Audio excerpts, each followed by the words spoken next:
أعوذ بالله من الشيطان الرجيم. بسم الله الرحمن الرحيم. الحاقة ما الحاقة وما أدراك ما الحاقة كذبت ثمود وعاد بالقارعة فأما ثمود فأهلكوا بالطاغية وأما عاد فأهلكوا بريح صرصر عاتية سخرها عليهم 7 ليال و8 أيام حسوما فترى القوم فيها صرعى كأنهم أعجاز نخل خاوية فهل ترى لهم من باقية وجاء فرعون ومن قبله والمؤتفكات بالخاطئة فعصوا رسول ربهم فأخذهم أخذة رابية إنا لما طغى الماء حملناكم في الجارية لنجعلها لكم تذكرة وتعيها أذن واعية فإذا نفخ في الصور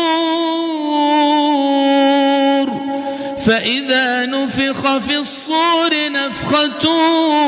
واحدة وحملت الأرض والجبال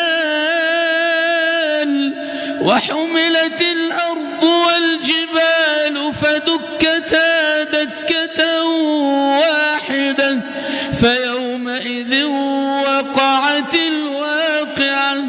وانشقت السماء فهي يومئذ واهية والملك على أرجائها ويحمل عرش ربك فوقهم يومئذ 8 يومئذ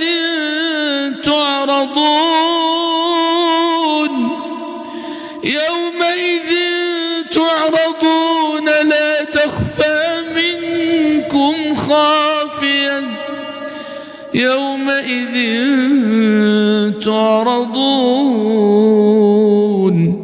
لا تخفى منكم خافية فأما من أوتي كتابه بيمينه فيقول هاؤم اقرءوا كتابيه إني ظننت أني ملاق حسابيه فهو في عيشة راضية في جنة عالية قطوفها دانية كلوا واشربوا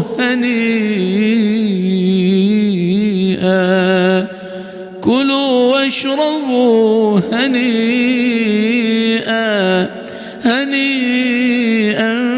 بما أسلفتم في الأيام الخالية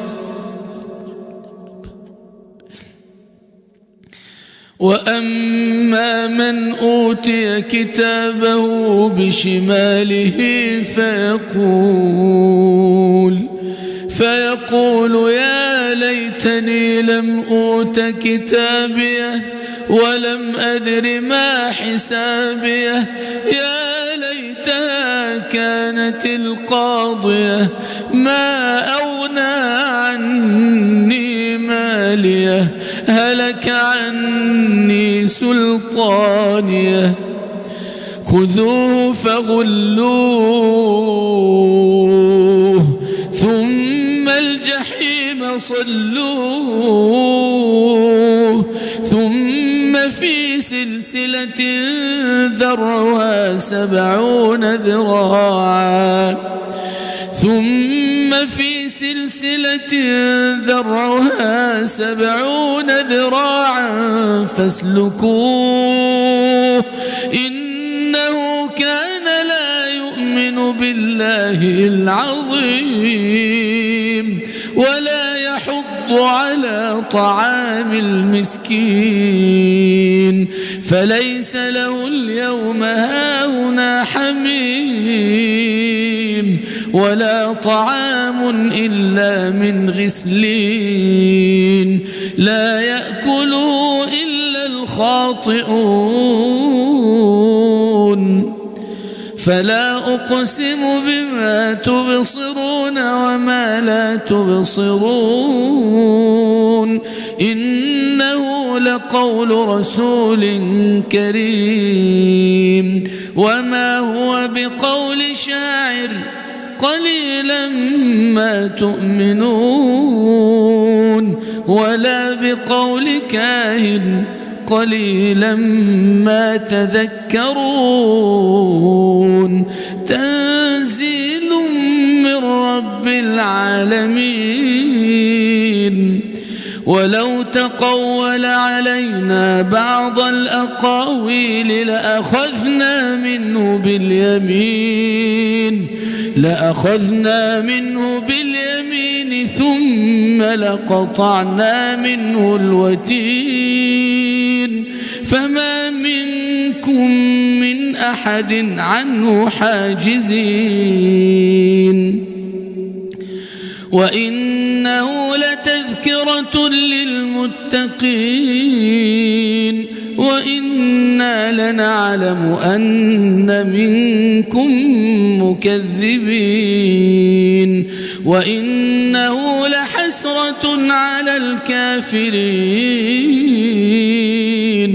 وإنه لحق اليقين فسبح باسم ربك العظيم.